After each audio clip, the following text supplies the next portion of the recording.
So guys, alam nyo ba na saan ang pinakamurang e-bike sa Marikina? So, dito lang yun.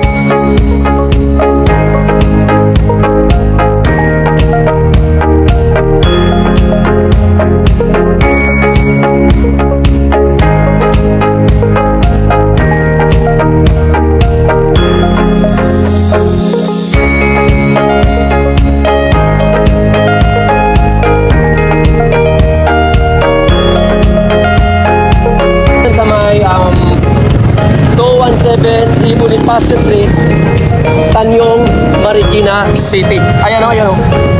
Ayan, ayan, ayan. Ayan yung e-bike nila o. So, napakaraming e-bike dyan sa loob. So, yun ang ano natin guys, napakamura. Kapag magtanong kayo kung saan ang pinakamurang e-bike sa Marikina, dito lang yan guys. So, ito dito, at saka ang lawak ng parking. Tingnan mo yung parking nila o. Sobrang lawak o yun o. Ayan, sobrang lawak yung parking. So, actually ito yung mga itong side nito. Pero dito naman is napakalawak yung parking. Ayun oh. Sobrang lawak ng parking. Sobrang mura. Ito yung pag marami nagba-viral ngayon na ano ito po siya, yung pinakamurang e-bike. Di ba nakita natin na saan ang pinakamurang e-bike? Dito lang po. Sa may 217 Bonifacio Avenue, Tanyong, Marikina City. So check natin. Pwede kayong makapili sa mga e-car, no? So sa warehouse. So ayan, ang mas maganda mag-walk-in kayo dito sa may Marikina branch para makapili kayo and then ma-explain sa inyo ng mga agent natin. Mas maganda talaga mag-walk-in.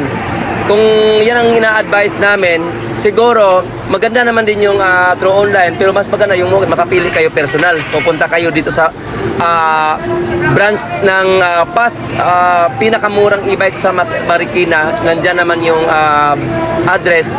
Pwede kayong makapamili dito, no? Although maraming branch naman din ang past. So mamaya ibigay ko yung lahat ng mga address. Pero mas maganda para mas ma-explain sa inyo ng agent, pupunta kayo ng Marikina mismo. Mag-walk-in kayo. Huwag na yung mag-comment pa. Pupunta na kayo kaagad and then pre-deliver tayo. Lalo na pag ganitong mga unit, mga sensitive to, mga e-car to. So, mura lang talaga dito sa Marikina.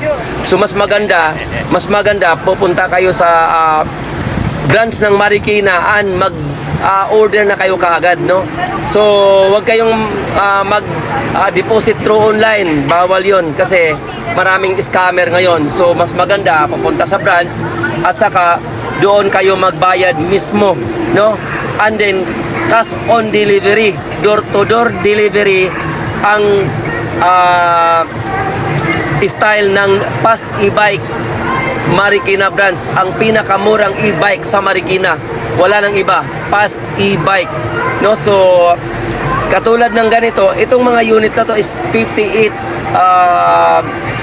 60 volts, 58 ampere yung battery nito, at saka maganda talaga yung mga unit na to. And then may mga 3 wheels din sila dito sa Marikina mismo. So makapili kayo ng todo talaga sa mga unit, no? Sa mga 3 wheels, kung anong gusto nyo, and complete din ang kanilang mga accessories.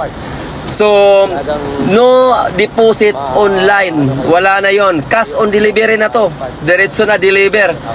And pre-deliver pa. So, sila yung pinakamurang e-bike sa Marikina. Mas maganda mag-walk-in kayo. Kasi, hindi naman pwede isa-isahin ko to dito. Ito, magkano to? Ito, mura lang to. Kung pwedeng, ito, mga ganitong unit, nasa mga 25,000 lang, mga ganyang unit ng mga 3 wheels, no? So, mga battery, mura lang din. Ito mga ganito, mura lang din yan. Siguro hindi na naabot ng mga 60,000 yan, mga ganon.